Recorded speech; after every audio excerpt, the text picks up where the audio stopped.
Tips nga impormasyon sa agrikultura, mga simpleng tips para sa mga mag-uuma. Yaman sa kaumahan, kikita ka na, aasenso ka pa. Sa programang AgriSenso, kauban si Inday Bajang ug Clara Tita. Kini nga programa hatod kaninyo sa King's VitaPlus Animal Feed Supplement, Panamox Antibiotic Caplet ug Panamox Forte ug sa Intenso Premium, Intenso Power Stag ug Intenso Plus.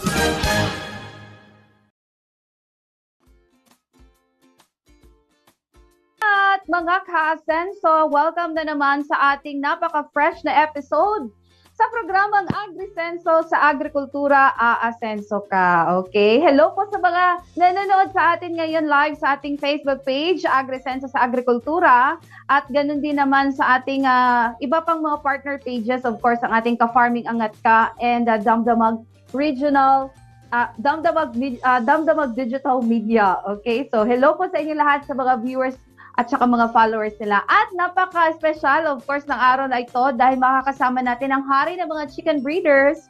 Wala nang iba pa, Polomalok Native Chicken! Magandang tanghali sa inyong lahat. Magandang tanghali. At tayo ay napapakinggan din sa sa abroad, di ba? Kanina may nag-chat sa atin na sila po ay nakikinig sa paano ba yan siya basahin? Cyprus or Cyprus? Cyprus, Europe, via, Cyprus.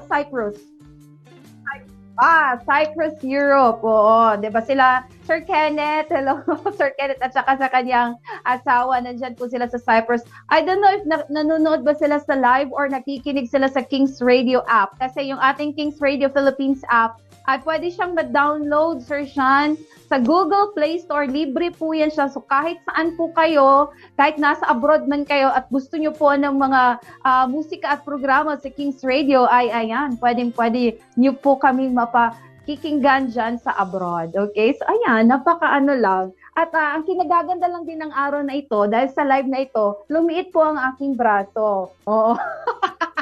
Scam po yan. Scam. Sana ganito na lang. Sana ganito na lang ba. So anyway, wag niyo na lang pong pansinin na conscious ako ngayon sa aking braso. Sinira po ang ating ngayon. Sinira ni Kuya Billy ang ating framing. Nag-attempt siya na i-slim pa niya, pero hindi na po talaga kaya. Pero okay. So, anyway, ang ating Agri Chika po ngayon ay napaka-interesting dahil kahit I don't know if official na ba, feel mo na ba dyan sa Polomalok, sir, ang El Nino or hindi pa?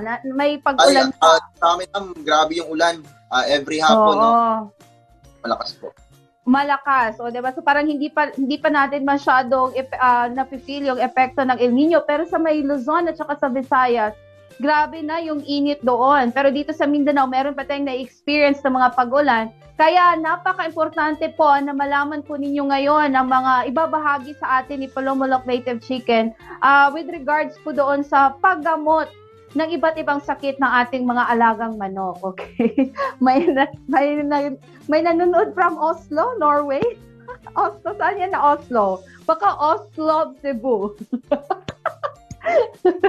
So, niyo na lang po si Polomalok Native Chicken sa kanyang topic ngayon. Anyway, so yung topic po natin ngayon ay yung iba't iba pong pamamaraan sa paggamot na iba't ibang sakit ng ating mga manok. So kayo po dyan, if ever meron kayong mga katanungan sa kung paano nyo po gamutin yung inyong mga alagang manok or ano yung mga dapat nyo malaman sa paggamot ng inyong mga alagang manok, yan po ay ibabahagi sa atin ngayon ng ating hari ng mga chicken breeders. Wala nang iba pa, Polomalok Native Chicken. Go ahead, sir. Ayan, maraming salamat, Ma'am Ke. Napakaganda ng topic natin ngayon dahil ito ay paggamot sa iba't ibang klase ng manok. Yan. So, maraming klase ng sakit ng manok at kahit isa lang dito, pwedeng ikamatay ng inyong manok kapag hindi naagapan. So, napaka-importanting gamutin ang sakit ng ating mga alagang manok. No? Kasi kapag napansin nyo agad na may sakit sila, ginamot nyo, madali lang po yung gumaling. Pero kapag pinatagal nyo, alam nyo na may sakit na yung manok nyo, tapos syempre hindi nyo ginamot kasi nga nagtitipid kayo, baka gumaling lang naman sa pagkain. No? So, malaki po yung chance na mamatay yung inyong manok at syempre sayang yung in-invest nyo dun sa manok at mawawala lang kasi nga namatay. Yan. So, unang-unang sakit ng manok is ang sipon. Ito talaga ang pinakakalaban ng mga farmers, lalong-lalo na sa panahon ng tag-ulan at syempre sa tag-init meron din minsan. Yung sinasabi kong tag-init is yung kapag masyadong mainit na ilang araw tapos biglang umulan, yan, pwede pong magkasakit. At based sa experience ng iba na kapag yung tubig nila na initan, ininom ng manok yon, pwede ding magkasipon. No? Katulad din po sa tao. Yan, kapag galing ka sa init, tapos uminom ka ng malamig na tubig, yan, pwede kang magkasipon, no? Based sa experience ng karamihan. So, ano ba yung gamot para sa sipon? Or ano ba yung mga simptomas muna na masasabi mo na merong sipon yung manok? Unang-una, no, wala pong ganang kumilos yung manok nyo, wala pong ganang kumain, no? Yung inyong mga alagang manok.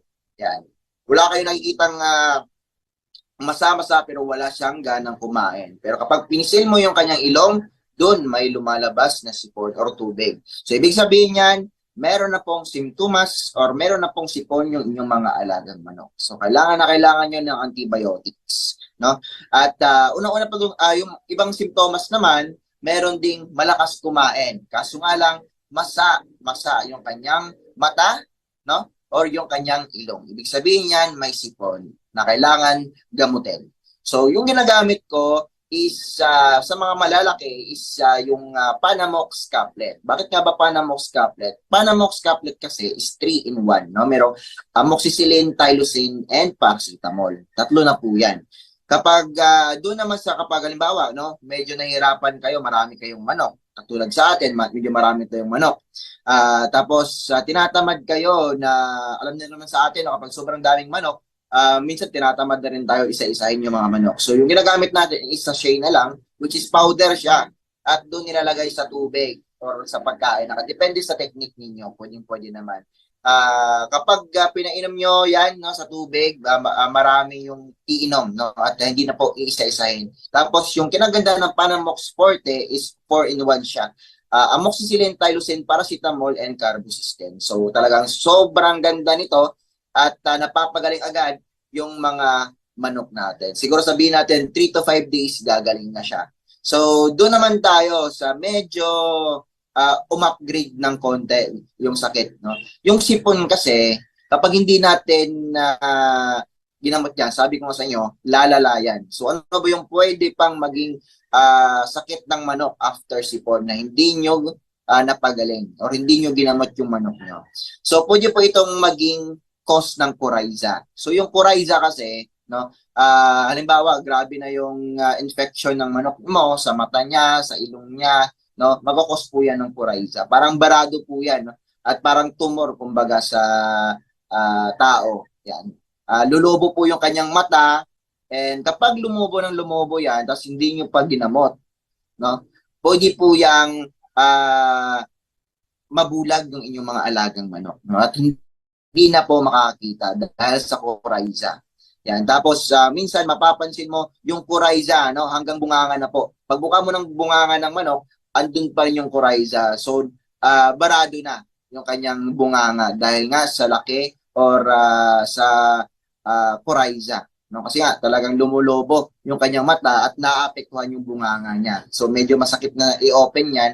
At kapag kumain siya, ay sasabitin yung pagkain. No? So, babara. At wala nang ganang kumain yung manok mo niyan, tapos mangangayayat. So, mamamatay yung manok mo dahil nga walang kinain, yung resistensya niya wala na, no, mahina na masyado. So maraming sakit yung pwedeng pumasok sa kanya kasi nga yung immune system niya bumabagsak na rin. So yun po yung pangit kapag hindi natin naagapan ng sipon. So paano ba maiwasan yung sipon, no, sa panahon ng tag-init or tag-ulan? Dapat po talaga mag-vitamins tayo. So ano ba yung vitamins na dapat yung gamitin sa inyong mga alaga? Para sa akin, no, sa mga breeder sa CCU, yung ginagamit ko is King's Vita Plus. Ito yan, no? Makikita nyo dito. Yan, King's Vita Plus, no, animal feed supplement. So saan ba nabibili ito? Halos lahat ng Agrivet nationwide meron na pong King's Vita Plus. Pero kapag wala pa, meron naman sa Shopee o pwede kayong umorder sa Facebook page nila ang King's Vita Plus animal feed supplement or dito mismo sa AgriSenso. Pwede kayong umorder dito. So bakit nga ba ito yung ginagamit kong vitamins, no? So yung iba kasi sari-sari yung vitamins nila. Ito yung ginagamit ko, no, kasi dati, no, halos lahat ng products na gamit ko na rin. Yan. Yung ibang product kasi vitamin A lang, D3 at saka E, no? Which is yun yung ginagamit ng iba para sa breeding, para sa reproduction. Itong vitamin A, vitamin D3, vitamin E at saka folic acid. Yun yung mga ginagamit. So, andito po yan sa King's Vita Plus. No? Yan. Yung iba naman, yung ginagamit nila is pure lang na probiotics, no? Meron lang multivitamins, no, plus electrolytes. So dito meron na rin din po sa King's Vita Plus, no? At yung iba amino acids lang, andito din po sa King's Vita Plus itong amino acids. Kompletong-kompleto. Sabi ko nga sa inyo, lahat ng hinahanap kong bitamina andito na po sa King's Vita Plus. Ano siya, no? Para po ito sa faster growth. Yan. Strong bones and muscles dahil meron din po itong calcium, no?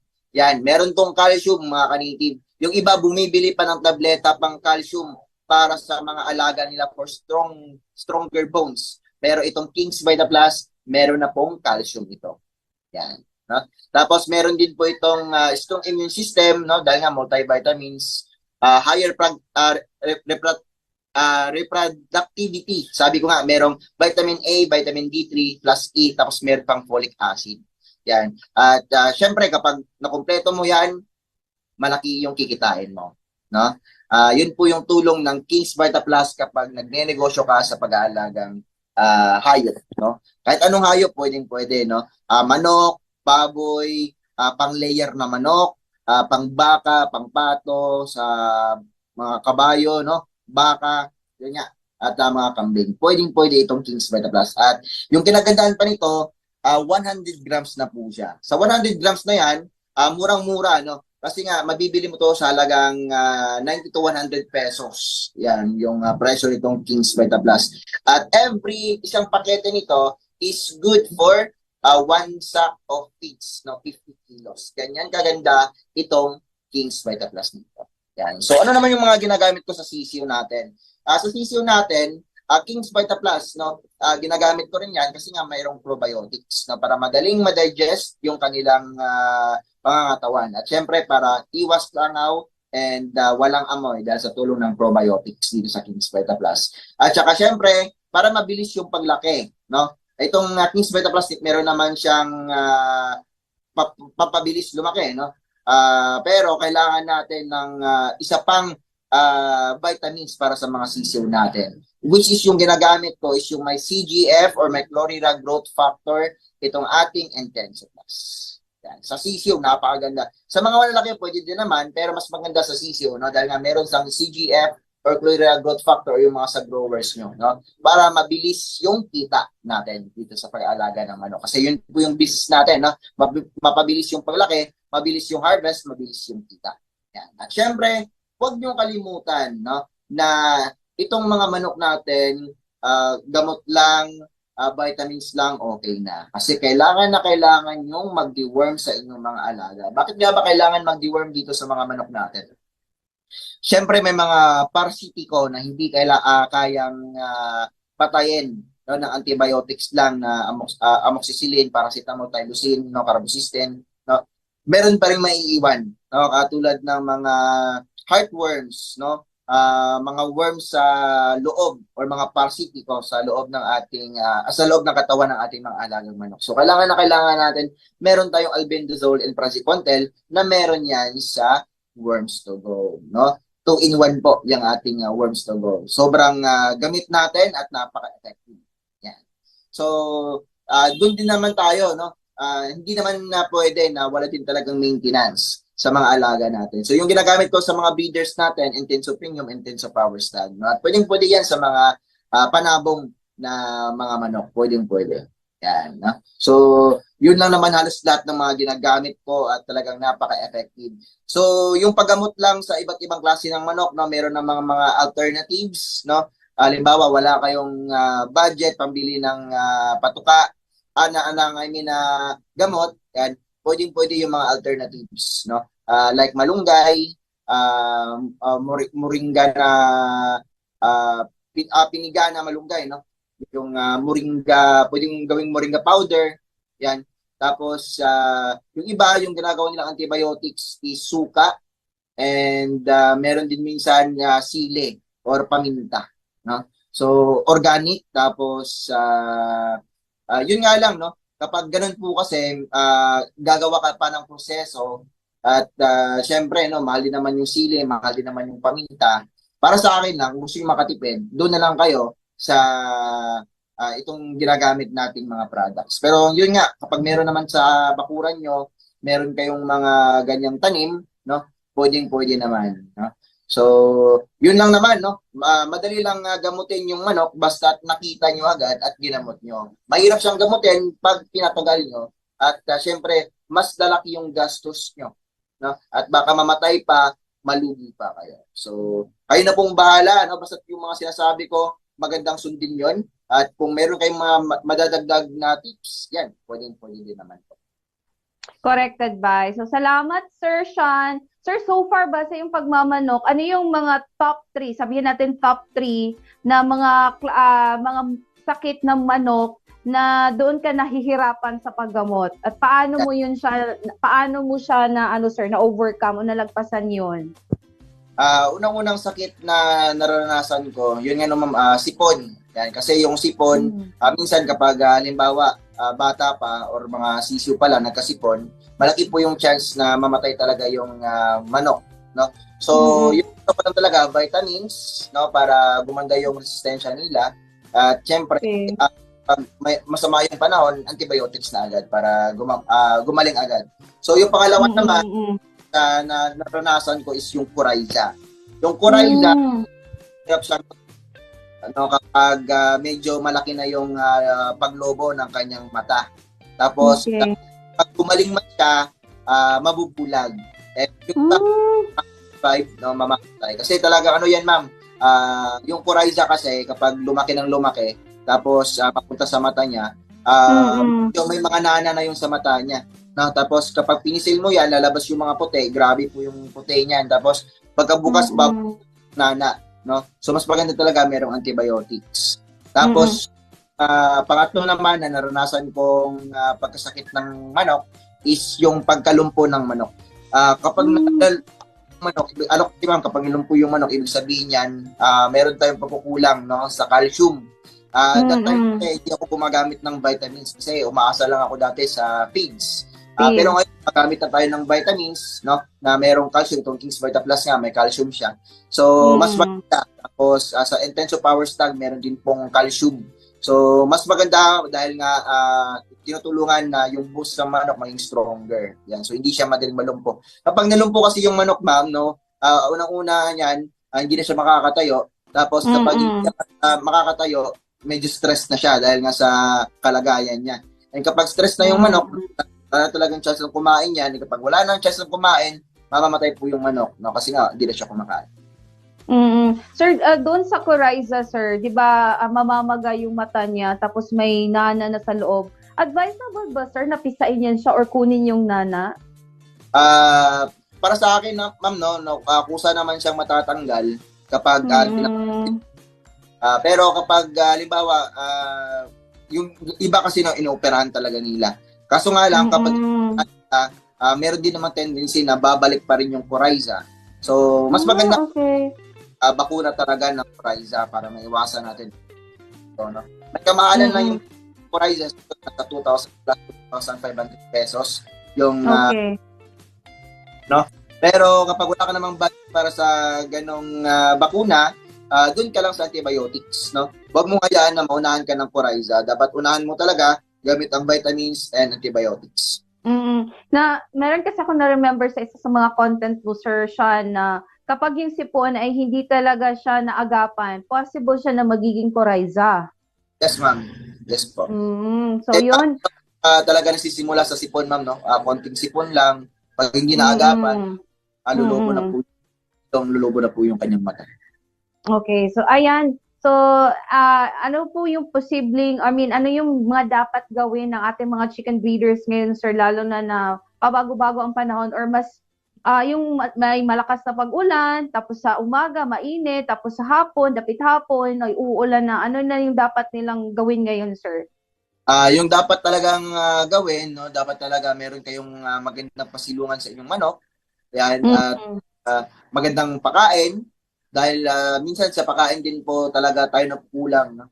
At syempre, vitamins. And yun nga, ma'am, kapag halimbawa umulan ngayong araw, yan, or ngayong umaga, pagkahapon, antibiotics na agad. Antibiotics na agad. So, ayan. So, tama ba yun, sir? Yung term ko, yung tinatawag na bacterial flushing, like every other day, papainom ka na ng tubig na may halong antibiotic, itong Panamox forte. Tama ba yun siya, sir? Pwede naman, ma'am, no? Pero para sa akin, mas maganda kung everyday, no? Kasi kapag halimbawa, ngayong araw, nag-stop tayo, halimbawa ngayong araw, ng antibiotics tayo, pagkabukas, stop tayo, tapos, naman, magagamot naman tayo, no? Ma'am, parang ma-immune yung ating mga alaga sa gamot, no? So, talagang sinusunod ko yung 3 days to 7 days na paggamot. Nakadepende sa status ng ating mga alaga. Pero kapag effective naman sa iba yung every other day, pwede naman.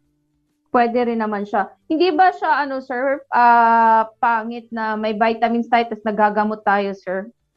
Hindi naman, ma'am, no? Kasi yung vitamins na ginagamit naman natin, kapag vitamins kasi, hindi na overdose yung ating mga alaga. Pero kapag sa antibiotics, yan, pwede pong,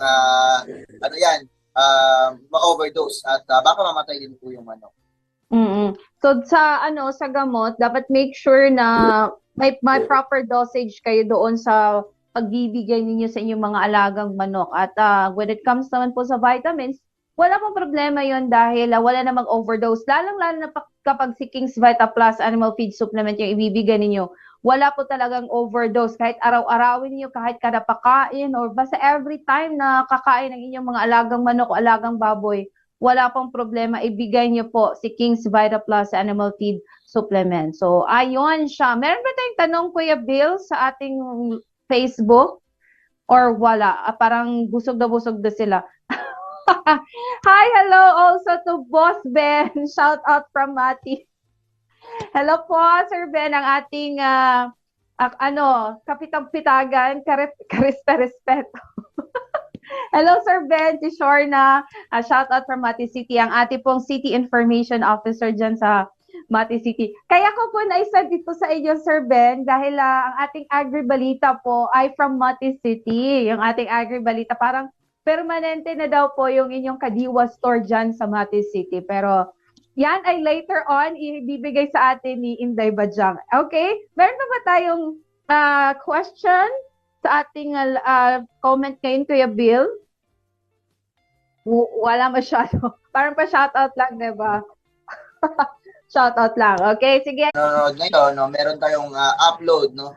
Daily pa rin sa ating Facebook page. Yan, Pulomolok Native Chicken. May mga updates tayo, native vlogs. At syempre sa YouTube, Pulomolok Native Chicken. At syempre every Tuesday, live tayo dito 12:15 p.m. sa AgriSense. Yan, thank you so much, Sir Sean, ang ating nag-iisang hari ng chicken breeder sa ating Agri-Unique Chika ngayong araw na ito. At mula sa ating Agri-Unique Chika, punta naman tayo sa ating Agri-Balita. Courtesy of our Inday Bajang, dahil narinig ko ang iyong Kadiwa store dyan sa Mati City ay permanente na. So how I wish makapunta tayo sa Mati City para doon na tayo mamalengke. Mababayad na tayo ng papasahe. So ayan. So sa lahat ng mga taga Mati City, sa mga taga Mati City dyan na nakikinig at nanonood sa ating live ngayon, napakaswerte ninyo dahil ginawa ng permanente ang Kadiwa store dyan sa inyong lugar. At para sa karagdagang detalye, atin pong malalaman, True Inday Bajang. Hi everyone! Magandang araw pong muli sa ating lahat. San man po kayo, Luzon, Visayas, and Mindanao. Welcome! It's Inday Bajang for AgriSenso. Na-miss ko po kayo. Saan ba ako galing? Ewan. Anyway, it's another hour of our discussion. Mga balitaan, mga chismisan, mga kahit anong update sa buhay. And syempre, andyan po yung mga good news natin sa ating agri-balita at mga tips po para sa inyo, aming mga pinalangga. Ayan, diba? Yung mga nagtawag nito, nagdi-dream or talagang nagpupush na ng career to be an what you call this, a farmer, or gustong i-push yung mga ganong pagtatanim, pag-aalaga ng mga hayop, want to be an agri-entrepreneur, uy, why not, diba?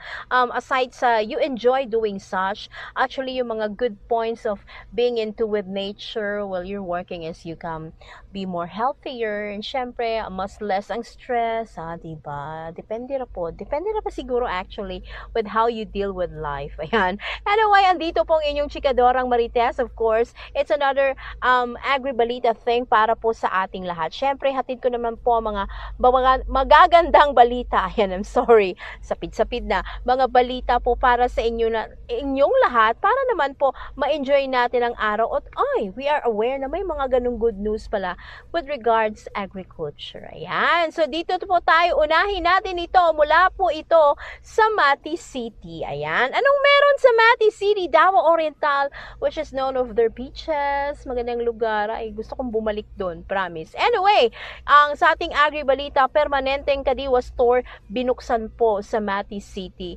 Binuksan po ng Mati City LGU. It's a very good news. Tawag nito, it's really a big advantage for everybody na maka-avail ng mga mas murang bilihin. Ayan. So, binuksan na sa publiko ang permanenteng Kadiwa store sa Mati City, Davao Oriental. Last Thursday po iyan, July 6, 2023. Sa pahayag ng Mati City Information Office, sinabi nito na layunin ng pagbubukas ng permanenteng Kadiwa store na makabigay ng murang bilihin sa mga residente ng lungsod. Ito ay matapos tumaas ang demand sa kadiwa ng Pasko sa nakaraang taon, kaya ginawa itong permanente na bukas araw-araw mula alas 6 ng umaga hanggang alas 6 ng gabi. Ayon kay Mati City Senior Consultant on Agriculture Eric Rabat, layunin ng programa na magsilbi itong stabilizer laban sa mga benta o banta ng price manipulation at hoarding.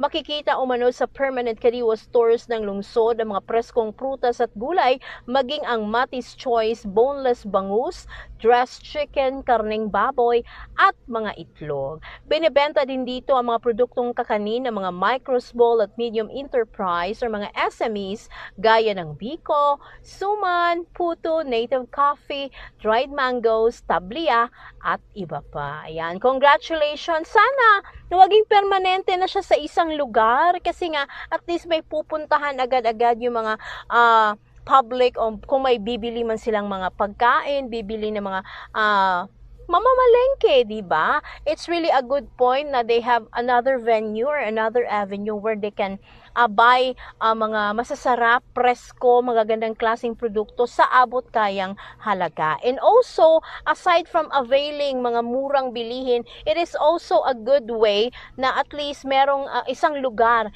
yung mga farmers natin, cooperatives, mga grupo, yan, mga individual probably kung pwede silang mag-join, then they have that certain space where they can display and sell their items, diba? So, keep in touch lang tayo sa ating Department of Agriculture office for that one if you want to take part of the Kadiwa stores na naglilibot sa bawat lugar ng Pilipinas. But this time, sa Mati City, they have it permanent.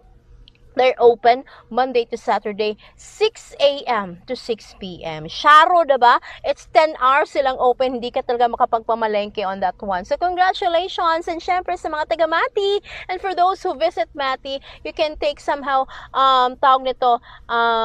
take opportunity to buy or purchase different items from their Kadiwa stores in there na talagang permanente na para na rin sa kabutihan ng bawat tao sa lugar. And syempre, kung may mga bisita, may mga gustong bilhin, just like open siya sa mga SMEs as well na may mga kakanin and everything, that's perfect. That's very a good venue for them to market their products. Ayan, to more projects pa like this para man mas maraming happy, mas happy ang lahat, 'di ba? So ayan, congrats po sa inyo and padayon lamang sa pagpamaligya alang sa atong pamilya. O, 'di ba? Para sa ating pamilya, laban lamang po sa araw-araw. Ukis, ayan po. So yan po ang ating agribalita ngayong araw na ito. Maraming salamat! Of course, magbabalik pa rin po ang inyong sabaan. Maingay na Marites ng Agrikultura bukas. Of course, it's another balita at mga tips po para sa inyong lahat. Ito po si Inday Bajang. Balik po tayo kay Clara Tita. Thank you so much, Inday Bajang, sa iyong agribalita. Congratulations sa lahat ng mga taga-Mati City dahil yan po ay sa wakas naging permanente na po ang inyong Kadiwa Store. Ang kinagaganda po ng Kadiwa Store, lahat po ng mga tinda dyan, yung mga binibenta ay napaka-fresh na fresh talaga kasi galing talaga yan siya sa mga farmer. Diba? So ang mga farmers dyan sa Mati City or hindi lang dyan sa Mati City, yung mga nasa malapit po na lugar sa Mati City ay pwede po silang makabenta doon, ng mga farmers makabenta doon sa Kadiwa Store sa Mati City. So hindi na sila mahirapan kung paano i-market ang kanilang mga napoproduce po ng mga gulay. Okay? So ayan. So at yun na po ang ating agribalita at agri-chika sa araw na ito. Sa mga nagtatanong kung saan available ang ating produktong King's Vita Plus, of course, yan po ay available lahat sa ating mga agri-vet stores nationwide. At if ever hindi po kayo, hindi nyo po naabutan ang stock sa inyong agri-vet store at naubos na, mabilis lang daw kasi maubos ang ating King's Vita Plus, huwag kayong maproblema dahil available din po tayo sa ating online, okay? Pwede po kayong bumili online. Message nyo lamang po ang King's Vita Plus Animal Feed Supplement Facebook page. Ganun din po ang ating Panamox Caplet at Panamox Forte na Facebook page. Doon po kayo mag-order o di kaya kung meron po kayong Shopee, punta po kayo sa Shopee ninyo, hanapin nyo po ang store na KBM Agrivet Lines. Andyan po lahat ang ating mga produkto na nabanggit dito sa ating programa. Okay? So, ayan po. And before I say goodbye sa ating programa ngayon, gusto ko lamang pong batiin ang nag-iisang Ma'am Cheche Jabordo. Okay po? Yes, ang ating desk editor desk po natin sa KAM Media Network, KAMM Media Network. Ang ating reporter / desk editor po ng ating KAMM Media Network, Ma'am Cheche Jabordo. Ayan, happy birthday, Ma'am Che. Oh, diba? Napakaganda ng iyong dress dyan. Para kang si Elsa. Happy birthday, Ma'am Che. More birthdays to come and God bless you always po, Ma'am Cheche Jabordo. Ayan. Elsa! Saan yung ating lapang ngayon, Elsa? Ayan, at happy birthday sa lahat ng mga nag-birthday ngayon. Happy birthday. Ayan, thank you so much po sa inyong lahat. Ito po ang inyong lingkod, si Clara Tita. At ito rin po ang nag-iisang programa para sa ating mga magsasaka at sa agrikultura. Wala nang iba pa. Ang Agrisenso sa agrikultura, aasenso ka. Bukas ulit ha. Same time, same Facebook page, and same radio station. Ayan, susunod na po ang programang King's Afternoon Delight sa ating King's Radio. Kasama po si Queen CJ. God bless you po and God is good all the time. Labas nga impormasyon sa agrikultura, mga simpleng tips para sa mga mag-uuma. Yaman sa kaumahan, kikita ka na, aasenso ka pa. Sa programang Agrisenso, kauban si Inday Bajang o Clara Tita. Kini nga programa hatod kaninyo sa King's Vita Plus Animal Feed Supplement, Panamox Antibiotic Caplet ug Panamox Forte ug sa Intenso Premium, Intenso Power Stag ug Intenso Plus.